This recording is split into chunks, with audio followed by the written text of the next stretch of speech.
నమస్తే. పత్రికలకి రాజకీయాలకి చాలా దగ్గర సంబంధం ఉంటుంది. మరి పత్రికా వ్యవస్థ ఇప్పుడు ఎలా ఉంది, మరి రాజకీయ వ్యవస్థకి పత్రికా వ్యవస్థకి మధ్యలో ఎలాంటి సంబంధ బాంధవ్యాలు ఉన్నాయనే దాని మీద విశ్లేషణ చేయడానికి కమిండో ఎడిటర్ గారు, సీనియర్ జర్నలిస్ట్ ముంజేటి రామారావు గారు మనతో ఉన్నారు. ఆయనతో మాట్లాడి నాడు నేడు ఇప్పుడు ఎలా ఉంది పరిస్థితిని చూద్దాం. సార్ నమస్తే రామారావు గారు. సార్ నమస్తే అండి. సార్ పత్రికలు అనగానే డైలీ పత్రికలు, దినపత్రికలు ఉంటాయి. కానీ మీరు పక్షపత్రిక కమిండో అనే పక్షపత్రికలో మీరు పనిచేసి ఉన్నారు కాబట్టి ఆ పత్రికా వ్యవస్థ కమిండో కానీ అప్పుడు సూపర్ పాలిటిక్స్ అనే పత్రిక ఉండేది, అలాగే ఎన్కౌంటర్ అనే పత్రిక కూడా ఉండేది. ఈ మూడు పత్రికలు ఎలాంటి పాత్ర పోషించేవి, రాజకీయ నాయకులతో వీళ్ళకుందే సంబంధ బాంధవ్యాలు, అలాగే మెయిన్ స్ట్రీమ్ జర్నలిస్టులకిను రాజకీయాలకి ఎలాంటి సంబంధాలు ఉండేవి? కరెక్ట్ అండి. యాక్చువల్గా నేను కమిండోలో జాయిన్ అయినప్పుడు కమిండో సర్క్యులేషన్ 40 నుంచి 50,000 సర్క్యులేషన్ ఉండేదండి. నాకు తెలిసి ఎన్కౌంటర్ సర్క్యులేషన్ 1,00,000 పైన ఉండేదండి. ఈ స్థాయిలో సర్క్యులేషన్ ఉండి పేపర్లు దినపత్రిక కంటే ఎక్కువ ఇన్ఫ్లుయెన్స్ చూపించింది జనాల మధ్య, యూత్లో. కారణం ఏంటంటే దినపత్రిక అనేది వార్తలు మోసుకొచ్చేదే, విశ్లేషించేది కాదు, విశ్లేషణ చేసేది కాదు. విశ్లేషణ ఎక్కడ కనిపించేది? ఒక ఎడిటోరియల్లో కనిపించేది. అదేమో జనాలు చదవరు, ఆ పేజీని జనాలు చదవరు. ఇటు పొలిటికల్ చూస్తారు, సినిమా చూస్తారు, స్పోర్ట్స్ చూస్తారు. సో విశ్లేషణ పేజీ ఏదైతే ఉందో అది పెద్దగా చూడరు. ఏదో అందుకే చిన్న లెటర్స్తో పెడతారు, దాన్ని ఎవరు చూడరు కాబట్టి. సో విశ్లేషణ అన్నది మళ్ళీ మన రాజకీయ పత్రికలకు వచ్చినప్పటికీ కమిండో, ఎన్కౌంటర్, ఈ సూపర్ పాలిటిక్స్ ఇట్లాంటి పత్రికలే ఆ రోజుల్లో యూత్ కనెక్ట్ అయ్యేవండి, ఎక్కువ మంది యూత్. ఈరోజు సొసైటీలో తెలుగు రాష్ట్రాల్లో 50 నుంచి 55 అంటే 45, 55 మధ్య ఏజ్ ఉన్న ప్రతి ఒక్కరికి పరిచయం ఉన్న పత్రికలు అండి. అవును. ఇంకా చెప్పాలంటే ఈ ఏజ్లో ఉన్న పొలిటికల్ లీడర్స్ కానీ, అధికారులు కానీ, పొలిటీషియన్స్ కానీ, ఉద్యోగం చేస్తున్న సీనియర్ ఎంప్లాయీస్ కానీ, వీళ్ళంతా కూడా ఈ పత్రికలు తెలిసిన వాళ్ళేనండి. అవును. ఇంకా చెప్పాలంటే సొసైటీని రూల్ చేస్తున్నది వీళ్ళేనండి. ఈరోజు ఈ ఏజ్ వాళ్ళే, 35 వాళ్ళు ఎవరు చేయరు కదండి. సో ఈ ఏజ్ వాళ్ళు సొసైటీని రూల్ చేస్తున్నారు. ఈ రూల్ చేసే సొసైటీ ఏజ్ గ్రూప్ వెనక ఉన్నవి ఈ పత్రికలు అండి ఆ రోజుల్లో. సో నేను ఈనాడు చూసి ఇలా అయిపోయాను, ఈరోజు ఆంధ్రజ్యోతి చూసి ఇలా తయారని ఎవరు అనరండి, ఈ పత్రికలు చూసి తయారని అంటుంటారు. కారణం ఏంటంటే ఈ పత్రికలన్నీ కూడాను మన మనసులో ఏవైతే ఫీల్ అవుతామో అవి చెప్పే పత్రికలు అండి. అదే అంటే కామన్ మ్యాన్ ఎలా ఆలోచిస్తున్నాడో దాన్ని రిఫ్లెక్ట్ చేసేవి అవి అండి ఈ పత్రికలు. ఈ పత్రిక పేజీ 1 నుంచి పేజీ చివరి వరకు మన ఆలోచనలే ప్రతిబింబించేవి. సో మనకు కనెక్ట్ ఏ విషయం అయితే వాళ్ళు చెబుతున్నారో అది మన భావాలకు అనుకూలంగా కనిపించేది, మన భావాలని ఇన్స్పైర్ చేసేటట్టు కనిపించేది. కాబట్టి మనం ఆ పత్రికలు చదివేవాళ్ళండి యూత్. సో 80sలో మీకు కమిండో తీసుకోండి, ఎన్కౌంటర్ తీసుకోండి, రాష్ట్రాన్ని ఒక కుదిపేయండి ఆ రోజుల్లో. అవును. ఈరోజు ఆధునిక జర్నలిజం ఏదైతే ఉందో సోషల్ మీడియా, దీని అంతటికీ అవే ఆజ్యం అండి, అవే పితామహులు అండి ఈరోజు. ఎందుకంటే ప్రతి ఒక్కరికి తనకు ఒక ఛానల్ ఉంది. అంటే సోషల్ మీడియాలో కొంత అబోధ కల్పనలు ఎక్కువ ఉంటాయి, కానీ అప్పుడు పత్రికల్లో వాస్తవాలకే దగ్గరగానే వాస్తవాలే ఉండేవి. ఎస్, సోషల్ మీడియాలో అబోధ కల్పనలు అనేది కొన్ని ఉంటాయండి, అన్నీ అది కాదు కదా. గొప్పవన్నీ ఎంతోమంది ఉన్నారు కదండి దాంట్లో. సో వాళ్ళకు సొంత ఛానల్ పెట్టుకునేది ఎవరు అంటే ప్రభుత్వంతో సంబంధం లేదు, లేదా ప్రభుత్వ ఎయిడ్తో సంబంధం లేదు, అడ్వర్టైజ్మెంట్స్తో కూడా పెద్దగా సంబంధం లేదు. మనం బతకగలం, మన కాలమే మనం బతకగలం అనుకున్న వాళ్ళు ఎవరన్నా సరే స్వేచ్ఛగానే తమ అభిప్రాయాలు చెప్తారండి, ఏ పత్రిక అయినా సరే. ఆ రోజు ఈ 2 పత్రికలు కూడాను ప్రభుత్వ మీద న్యూస్ ప్రింట్ విషయంలో కానీ, అడ్వర్టైజ్మెంట్ విషయంలో కానీ బతికేది కాదండి. కాబట్టి స్వేచ్ఛగా వాళ్ళ అభిప్రాయం చెప్పేవాళ్ళు. అయితే నేను అనుకునేది ఏంటంటే ఎన్టీ రామారావు గారు రాజకీయాలకు వచ్చిన తర్వాత కొద్దిగా ఈ పత్రికల ప్రాముఖ్యత కూడా కొంత పెరిగింది అనుకుంటున్నా. అంతకుముందు అంతగా చదివేవాళ్ళు ఏమో కాదేమో. ఒకవేళ ఎన్టీ రామారావు గారు సినిమా రంగం నుంచి వచ్చారు కాబట్టి ఆయన ప్రభావం వల్ల కూడా కొంత ఈ పత్రికలకి ఏమన్నా ఎలివేషన్ వచ్చిందా? యాక్చువల్గా ఆయనే భోజనం పెట్టారు ఈ పత్రికలకి. ఎందుకంటే ఆయన భోజనం పెట్టారు. అతన్ని పొగిడినా అతన్ని తిట్టినా చదివేవాళ్ళండి మేము మన పత్రికలండి. అతను ప్రతిదీ కూడా అతను ఐకాన్. ఇప్పుడు అతను సామాన్యుడు కాడు. ఆయన 6 అడుగుల విగ్రహంతో అటు సినిమా ఫీల్డ్లో కానీ ఇటు రాజకీయ ఫీల్డ్లో కానీ అత్యంత హిమాలయ పర్వతం ఎత్తులో కనిపించేవారు ఆయన.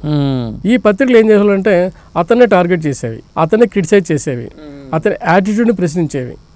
ఇది ఎందుకు జరిగిందంటే అతను కూడా దాన్ని ఎంకరేజ్ చేసేవాడు. అతనేమి మిగతా పొలిటీషియన్స్ లాగా నేను నా మీద ఇలా రాస్తున్నారు, ఆ పత్రికని కొట్టండి, లేదా ఆయన పట్టుకొని తన్నండి, లేదా అతను అరెస్ట్ చేయండి అనే మనిషి ఏం కాదండి. ప్రజాస్వామ్యంలో ప్రజాస్వామ్యాన్ని పూర్తిగా ఆకలింపు చేసుకొని రాజకీయాల్లోకి వచ్చిన మహానుభావుడు కాబట్టి అట్లాంటి విమర్శలు ఆయన సద్విమర్శలుగా తీసుకొని తనని ఎంకరేజ్ తీసుకుంటూ తన్ని వాళ్ళని ఎదగనిచ్చేవాడు ఆయన. అంటే ఒక దశలో ప్రెస్ బిల్ పెట్టాలని డిమాండ్ వచ్చినా కానీ పెట్టలేదు, అస్సలు పెట్టలేదు, ఆ రూట్కే పోలేదు. ఎందుకంటే ప్రెస్ బిల్ పెట్టాల్సి వచ్చింది కానీ అతని వ్యక్తిగత దోషాలు కూడా వచ్చాయి. ఆ పరిస్థితులు ఆయన అనుకున్నాడు ఆయన, కానీ కొంతమంది చెప్పడంతో దాన్ని విరమించుకున్నాడు ఆయన. అంటే అసలు మెయిన్ ఈ పత్రికలు ఆ రోజుల్లో షైన్ అవడానికి కూడా కారణం బికాస్ ఆఫ్ ఎన్టీ రామారావు అండి. ఆ తర్వాత ఆ పరిణామాలు దాన్ని కంటిన్యూ అయ్యాయి. ఇప్పుడైతే ఆ పరిస్థితి లేదు, ప్రింట్ మీడియాలో అట్లాంటి పత్రికలు వచ్చే పరిస్థితి ఏమీ లేదు. ఆ రోల్ని సోషల్ మీడియా తీరుస్తుందండి, సోషల్ మీడియా బాగా తీరుస్తుంది. కానీ ఇప్పుడు ఇది వరకు ఏంటంటే ప్రతి నాయకుడు కంపల్సరీగా మీడియాతో టచ్లో ఉండేవాళ్ళు అండి. మీడియాతో ఫోన్ చేసి మాట్లాడినా కానీ వాళ్ళు మాట్లాడారు. ముఖ్యమంత్రి స్థాయిలో ఉన్న వ్యక్తి కూడా ఫోన్లో బయట తీసుకునే పరిస్థితి ఉండేది. ఇవాళ అసలు ఆ ఫోన్ బయట కాదు కదా, మీడియా అని దగ్గరకు రానివ్వని వాళ్ళు కూడా ఉన్నారు. ముఖ్యమంత్రి అయిన తర్వాత వాళ్ళు కూడా మీడియా సమావేశాలు కూడా దూరంగా ఉంటున్నారు. దీని మీద మీరేమంటారు? ఈ ప్రజాస్వామ్యంలో ఇది సమంజసనీయమా? కరెక్ట్ కాదండి. ఇప్పుడు మీరు మా ఎడిటర్ పబ్లిషర్ వెనుకొండ నాగరాజు గారు ఉన్నారు. ఆయన రాసయ్య గారితోని, కోట్ల విజయభాస్కర్ రెడ్డితోని, జలగ వెంకటరావు గారితోని, వీళ్ళందరితో సన్నిహిత సంబంధం ఉండేవండి. వైఎస్ రాజశేఖర రెడ్డితోని, చంద్రబాబు నాయుడుతోని, మిగతా అనేక మినిస్టర్ క్యాడర్స్ ఉన్న ప్రతి ఒక్కరితోని అంత మంచి ఫ్రెండ్షిప్స్ ఉండేవండి. ఎలాంటి ఫ్రెండ్షిప్ అంటే ఆయన వెళ్తే రెడ్డి నాగరాజు గారు వచ్చి కూర్చోండి అని హాయిగా సరదాగా కబుర్లు చెప్పుకునే పరిస్థితి ఉండేదండి. ఆయనతో పాటు నేను కూడా వెళ్ళేవాడిని కాబట్టి నేను కళ్ళతో చూశాను. నేను సీఎం ఛాంబర్ కూడా డైరెక్ట్ వితౌట్ అపాయింట్మెంట్ వెళ్ళిపోయేవాళ్ళండి. ఆయన ఏ రోజు కూడా అపాయింట్మెంట్తో వెళ్ళేవాళ్ళు కారండి. లోపల ఎవరున్నారయ్యా, సరే ఆయన వచ్చేటప్పుడు ఈ మధ్యన వెళ్ళిపోయేవారు. అంతవరకు లోపలికి వెళ్ళినంత వరకు డోర్ వరకు నేను ఉండేవాడిని అండి, అబ్జర్వ్ చేసేవాడిని. ఆయన ఎంత రెస్పెక్ట్ ఇస్తారో ఆ ఫ్యామిలీస్ కానీ, మినిస్ట్రీస్ కానీ, సీఎంలు కానీ ఎంత రెస్పెక్ట్ ఇస్తారంటే నేను అనుకున్నా జర్నలిస్ట్గా బతికితే ఇలాగే బతకాలని. ఓకే, వాళ్ళు ఎవరు భయపడేం కాదండి, వాళ్ళు ఏమి బెదిరిపోయి కాదండి, ఈయనైతే బ్లాక్మెయిల్ చేస్తారని కూడా కాదండి. ఆ రోజుల్లో జర్నలిస్ట్ అంటే జోబీ ఖాళీగా ఉండేది, కొండంత మనసు ఉండేదండి, అది గౌరవం ఉండేది. అంటే మీడియాలో కానీ ఆ మీడియాలో అట్లాంటి వాళ్ళకి రెస్పెక్ట్ ఉండేదండి, కొండంత గౌరవం ఉండేది. జోబీలకు ఖాళీ ఉన్నా సరే అట్లాంటి జర్నలిస్టులకి రెస్పెక్ట్ ఉండేదండి. ఈరోజు జర్నలిస్ట్ ఎట్లా ఉన్నాం మనం, జోబీలు ఫుల్ ఉన్నా సరే గౌరవంకి వచ్చేటప్పటికి అసలు లేకుండా పోయింది. మన క్యూలో నిలవాల్సి వస్తుంది, చేతులు కట్టుకొని నిలబడాల్సి వస్తుంది. నిజం చెప్పాలంటే మనం జర్నలిస్టులమే కాము, అదే జర్నలిస్టులమే కాకుండా పోయాం. సో వాళ్ళు కూడా మన జర్నలిజం అవసరం లేకుండా పోయింది. అందుకని సోషల్ మీడియా వైపు, లేదంటే వాళ్ళ సొంత ఛానల్ వైపు, లేదా సొంత పేపర్ల వైపు వాళ్ళు పూర్తిగా డైవర్ట్ అయిపోయి ఒక జెన్యూన్ జర్నలిజం అనేది లేకుండా పోవడానికి కారణం ఇప్పుడున్న పరిస్థితులు అండి. మరి ప్రెస్ మీట్లకి, ప్రెస్ ముందుకి ముఖ్యమంత్రులు రాకపోవడానికి అసలు ప్రధానమైన కారణం ఏంటి? అసలు ఎందుకు రావట్లేదు వాళ్ళు? యాక్చువల్గా ఫోర్త్ ఎస్టేట్గా పిలువబడిన ప్రెస్ని వీళ్ళు అవమానించడం కింద లెక్కండి. వీళ్ళు వచ్చేది వాళ్ళ సమాచారం ఏదైనా, ఇప్పుడు ఏ మీడియా అయినా సరే జర్నలిజమే కదండి, ఆ మీడియా ద్వారానే ఆధారంగానే ముఖ్యమంత్రులు అవుతున్నారు. ఇప్పుడు మనమే తీసుకుందాం, మన రాష్ట్రం వరకు తీసుకుందాం, ఆంధ్రప్రదేశ్ వరకు జగన్మోహన్ రెడ్డి గారు ప్రెస్ మీట్కి ఎప్పుడు రారు. మన ప్రధానమంత్రి గారికి కూడా ప్రెస్ మీట్కి వచ్చిన దాఖలాలు లేవు. గతంలో ఇప్పుడు రాజీవ్ గాంధీ పైలట్గా వస్తూ ప్రెస్ మీట్లకు ఎన్ని వందల సార్లు వచ్చారండి. యుఎస్ విదేశాల పర్యటనలో కూడా ఆయన ప్రెస్ మీట్లో పాల్గొనేవాడు. స్టేట్ దగ్గరికి వచ్చినప్పుడు కూడా ప్రెస్ మీట్లకు వచ్చేవారు ఆయన. సో ప్రెస్ మీట్ అనేది ఏంటంటే ప్రెస్ దగ్గరికి వచ్చేటప్పుడు 4 కెమెరాల ముందుకు వచ్చామని ఫీల్ అవ్వకూడదండి. నేను జనంతో మాట్లాడుతున్నాను, ఓటర్లతో మాట్లాడుతున్నాను, నా ప్రజలతో మాట్లాడుతున్న ఫీలింగ్తో. అదే పైగా వాళ్ళు అడిగే ప్రశ్నలకు సమాధానం చెప్పగలగాలి కదా, మరి భయపడిపోయి చెప్పలేకపోవడం వల్ల రంది, లేకపోతే వేరే కారణమా? నిజం చెప్పాలంటే మన ముందున్న ప్రెస్ వాళ్ళు ప్రజల నాటిని తెలిసిన వాళ్ళు వేసే ప్రశ్నలకు సమాధానం లేకనే కదండి మొహం దాచుకోవడం. సో వాళ్ళు వేసే ప్రశ్నలకు సమాధానం లేకనే, కాబట్టి వాళ్ళు ప్రెస్ ముందుకు రావడానికి కారణం అండి. దానివల్ల ఏమైనా అవుతే ఏదైనా చిన్న నోరు జారం అనుకోండి, ఏదో కోపంతో వచ్చాం. ఇప్పుడు తెలంగాణలో మీరు చూశారు, అవును, కేసీఆర్ గారు ఫస్ట్ టర్మ్లో మీడియాని ఎంత బాగా తొక్కేశారో చూశారు. వెళ్ళేవాళ్ళు కాదు, దాన్ని పరిణామాలు అనిపించారు కదండి. సో అట్లాంటి పరిస్థితి ప్రతి నాయకుడికి వస్తుంది. వాళ్ళు అర్థం చేసుకోవాలి, ప్రెస్ కాదు మనం వెళ్ళేది, జనం ముందుకు వెళ్తున్నాం, ప్రెస్ అనేది ఒక వెహికల్ అని. అదే అంతే, ప్రెస్ అనేది ఒక ప్రతినిధులు, వాళ్ళు అంతే, ప్రజలకు ప్రతినిధులు, అంతేగాని వాళ్ళు వ్యక్తిగతంగా తీసుకోకూడదు కానీ ప్రెస్ అని. సో ఇంకొక చిన్న విషయం, దాన్ని వీళ్ళు ప్లస్గా అనుకోవాలండి. సో మన వాయిస్ని, మన ఆలోచనల్ని, మన భావాల్ని ప్రజల దగ్గరికి స్వేచ్ఛగా ఫ్రీగా వెళ్తున్న మీడియా ప్రెస్ అనుకోవాలి. సీఎం అయినా, మినిస్టర్ అయినా, ఎవరైనా సరే. అట్లా అనుకోకపోవడం వల్ల వీళ్ళు జీవితంలో అనేక విషయాల్లో లాస్ అవుతారంట. రేపు ఎలక్షన్లో లాస్ అవ్వచ్చు, అంతే. ఇప్పుడు పథకాలు ఎవరు తీసుకెళ్తారండి? పేపర్లో ప్రకటనలు చేస్తేనో, టీవీలో అడ్వర్టైజ్మెంట్, పథకాలు మళ్ళీ మీడియా ఉండాలి కదా, కదా, ఫ్రీగా చేసేది వాళ్ళే కదండి. సో అది మిస్ అవుతున్నారు వీళ్ళు, అది ఫీల్ అవ్వట్లేదు, అది మిస్ అవుతున్నాము, ప్రజలను చేరుకోలేకపోతున్నాము. మీరు ఒక విషయం ఆలోచించండి సార్, ఏదైతే ప్రెస్కి వెళ్ళలేకపోవడం వల్ల దానిలో నష్టాన్ని వీళ్ళు ఏ రకంగా ఫీల్ చేస్తున్నారంటే కొన్ని కోట్ల రూపాయలు దానాలు చేయాల్సి వస్తుంది, ఎలక్షన్ ఫండ్ ఖర్చు పెట్టాల్సి వస్తుంది జనం దగ్గరికి వెళ్ళడానికి. అంటే దాని విలువ ఎంత చూశారు కదండి. అన్ని కోట్లు ఎందుకు వెచ్చించాలండి? అవును. ఓటుకి ఇన్ని డబ్బులు ఎందుకు ఇవ్వాలండి? ఊరికే తాగడానికి ఎందుకు ఎంత ఇవ్వాలండి? వీళ్ళు కనుక వాళ్ళు చేయదలుచుకున్న 4 మంచి పాటలు ప్రెస్ ద్వారా ప్రజలు చేరవేయగలిగితే డబ్బులు ఇవ్వాల్సిన పని లేదు కదండి. అది చేయలేకపోతున్నాయి కాబట్టి డబ్బులు ఇవ్వాల్సి వస్తుంది. అదే ఇప్పుడు మీడియాకు ఉన్న స్వేచ్ఛ పరంగా ఇప్పుడు మీ అబ్జర్వేషన్లో ఏపీ రాజకీయాలకు వస్తే జగన్ గవర్నమెంట్ ఎక్కువ మీడియాకి ఎక్కువ స్వేచ్ఛ ఇచ్చింది అనుకుంటున్నారా, తెలుగుదేశం పార్టీ ఇచ్చింది అనుకుంటున్నారా? తెలంగాణలో మీరు అబ్జర్వేషన్ చెప్పారు కేసీఆర్ గవర్నమెంట్ ఇలా ఉందని.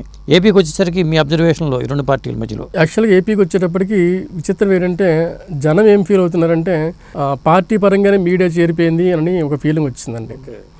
జగన్మోహన్ రెడ్డి పత్రిక సాక్షి పత్రిక ఉంది, అలాగే ఆంధ్రజ్యోతి, ఈనాడు పత్రికకి చంద్రబాబు నాయుడు పత్రికలని అంటూ వచ్చేసాయండి. ఇప్పుడు అలా వస్తున్నప్పుడు మనం ఆలోచించాల్సింది అంటే మనం ఒక పత్రికని పూర్తిగా చదువుతున్నప్పుడు జగన్మోహన్ రెడ్డితో పాటు ఇంకా అనేక పత్రికలు అనేక విషయాలు కూడా అందులో మనకు కనిపిస్తాయి.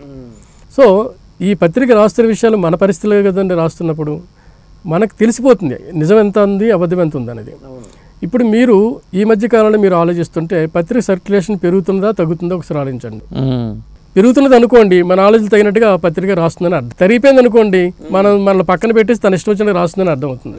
సో ఏ పత్రిక సర్క్యులేషన్ ఇప్పుడు తగ్గుతుంది, ఏ పత్రిక సర్క్యులేషన్ పెరుగుతుంది మీరు ఊహించుకుంటే ప్రజలు ఎటువైపు ప్రజాభిప్రాయం తెలిసిపోతుంది, ఈజీ తెలిసిపోతుంది. ఈ మధ్య మీరు న్యూస్లో కూడా వచ్చింది సాక్షి పత్రిక బాగా తగ్గిపోతుంది అని. ఇప్పుడు ఈనాడు సర్క్యులేషన్ ఏంటంటే ఆ మధ్యకాలంలో బ్రహ్మాండంగా సర్క్యులేషన్ ఉండేది, లార్జెస్ట్ సర్క్యులేటెడ్ డైలీ అయిన ఆంధ్రప్రదేశ్ అని చెప్పి అప్పుడు ఉండేది కాబట్టి. అవును, అలాంటిది ఈ మధ్యకాలంలో ఏంటంటే కొద్దిగా పార్టీల ముద్దలు పడిపోవడం వల్ల కొంత ఇదైంది, కానీ లేకపోతే పార్టీ ముద్ర పడడం వల్ల వైకాపా శ్రేణులు వైకాపా వాళ్ళు ఈనాడు కొండం తగ్గిపోయింది. అయినా సరే ఇప్పటికీ అది లీడింగే. ఎంత లీడ్ ఇప్పుడు ఒకవేళ చౌదరి కమ్యూనిటీయే పేపర్ చదువుతుంది అనుకుంటే ఆంధ్రప్రదేశ్లో చౌదరి కమ్యూనిటీ ఎంత ఉందండి? అవును, చాలా తక్కువ ఉంది కదండి, 20 లక్షల మంది కూడా లేరు. ఇతర కమ్యూనిటీ కూడా ఆ పేపర్ని చదువుతున్నారు కదా. సో మా శ్రీకాకుళంలో ఈస్ట్ సర్క్యులేషన్ మీకు ఈనాడే కనిపిస్తుంది, చౌదరీస్ ఎంతమంది ఉంటారండి అక్కడ. సో ప్రజల నాడిని పట్టుకునే పత్రికలకే లైఫ్ ఉంటుందండి, వాళ్ళకే సర్క్యులేషన్ ఉంటుంది.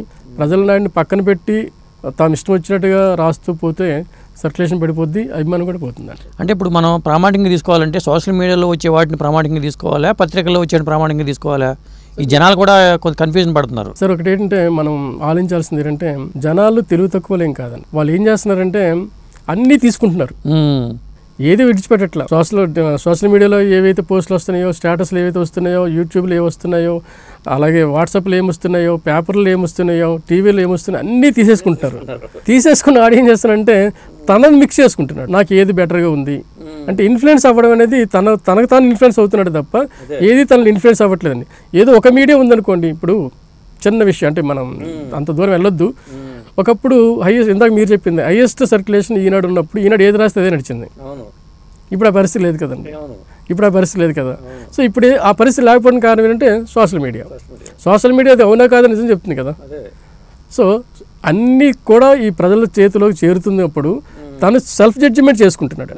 ఆ సెల్ఫ్ జడ్జిమెంట్ చేసుకున్నప్పుడు ఇచ్చిన కంటెంట్లో జెన్యూనిటీ ఉందనుకోండి తను కనెక్ట్ అవుతాడండి. దీన్ని బట్టి అంతిమంగా ఓటర్ అనేవాడు చాలా తెలివి మీరిపోయాడని చెప్తున్నారు మీరు. చాలా తెలివి. ఇప్పుడు మీరు చిన్న ఎగ్జాంపుల్ చూడండి, మన తెలంగాణ ఎలక్షన్ జరిగింది, అందరూ ఏమనుకున్నారు, ఎట్లయినా కేసీఆర్ వస్తారని అనుకున్నారు. అవును, అందరూ మీడియా అనుకుంది, మేధావి వర్గాలు అనుకున్నారు, జనాలు అనుకున్నారు, అందరూ అనుకున్నారు ఎట్లయినా కేసీఆర్ వస్తాడు, ఒక 5-10 సీట్లు తగ్గినా సరే కొనేసుకుంటాడు, ఆయన వస్తారు అనుకున్నారు. మరి ఆయన ఒక్కసారి హఠాత్తుగా పార్టీ పోయింది, అధికారం కూడా పోయింది. కారణం ఏంటంటే బికాస్ ఆఫ్ సోషల్ మీడియా ఎక్కడ వెళ్ళిపోయింది ఎవరు తెలియట్లా, అది చెప్పేసింది అనమాట. అసలు నిజమైన మనకు నీకు మేలు చేశారా కేసీఆర్ గారు, నీకు చెడు చేశారా అంటే ఈ ఓటర్లని అబ్జర్వ్ చేసుకుంటూ తీర్పు ఇచ్చేసారు. అంత సింపుల్గా తీర్పు ఇచ్చేసారండి. మీకు ఈనాడులోనూ లేదంటే పలానా ఛానల్లోనూ ఏం చెబుతున్నారో అందరికీ తెలిసిపోతుంది, కానీ ఈ సోషల్ మీడియా ఏం చెప్తుందో ఎవరికి తెలియట్లా, వాడికి కనెక్ట్ అయిపోతుంది, వాడికి ఏది కావాలో తెలిపోతుంది.